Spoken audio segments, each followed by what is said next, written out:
Hello everyone, this is Ryan here with another deck review for Hocus Pocus. In today's video, we're going to be looking at the Don Quixote deck set from Cellar Window. This deck draws inspiration from the first volume of the classic text by Miguel Cervantes and utilizes the court cards to portray the characters from the book. There's two editions to the first volume, one printed on a white stock and one printed on a black stock, with a few design differences between the two. Let's start off with a look at the tuck cases. Both tuck cases are stamped with copper foil and portray images that are familiar to anyone who's read the book. The front of both tuck cases lists the deck's name, volume, and the design company. The Don Quixote deck in white shows the wishful knight and his faithful stable hand trekking across the night, while the Hidalgo deck in black shows Don Quixote in full charge against the formidable windmills. Imagery from the book is stamped in the pillared frame along the four edges. Both sides of the tuck contain text to entice you to look inside and relive the adventures of Don Quixote. Cellar Window logo and Volume 1 markers reside on either end. The top of the tuck is decorated with Don Quixote in cursive writing. The tuck seal is comprised of a faced sun inside some geometric shapes. When the seal is broken and opened, the tuck flap shows some intricate patterns and a quote from the book. The back of the tuck features the card back design rendered in foil. The Hidalgo deck is a bit hard to decipher the image with all the fine detail and large swaths of foiling. The white tuck box is much clearer and easier to read. The card back designs are very similar between the two editions of the first volume. The layout is reminiscent of the fan back design from Bicycle, with mirrored arched frames top and bottom. Just like the tuck case, the Hidalgo deck shows Don Quixote in full charge top and bottom on white stock, while the Don Quixote deck shows him traveling across the land with sidekick in tow on black stock. Both card backs are rendered in copper metallic inks, one inverse of the other.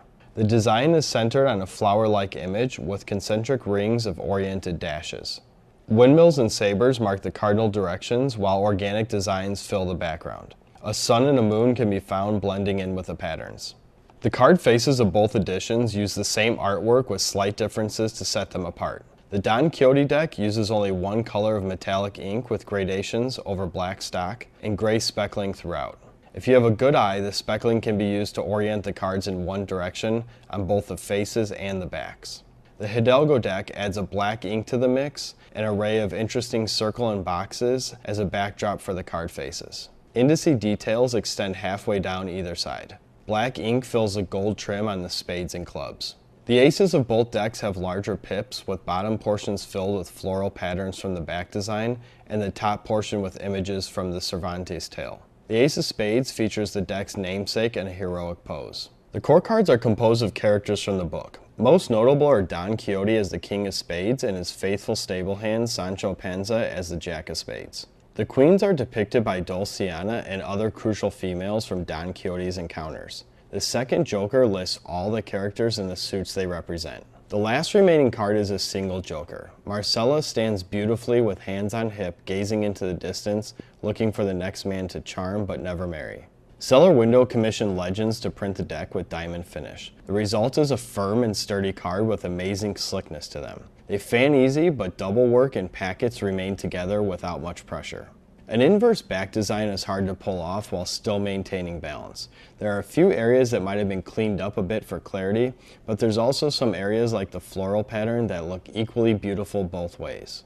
Both decks have their highlights. The Don Quixote tuck box is more eye-catching with the white and copper foil, while the Hidalgo cards on their white stock have easier to read indices and more accents. Both decks are worth collecting in my opinion. Volume 2 of this series was recently funded on Kickstarter, and Legends decks are usually printed in smaller batch numbers.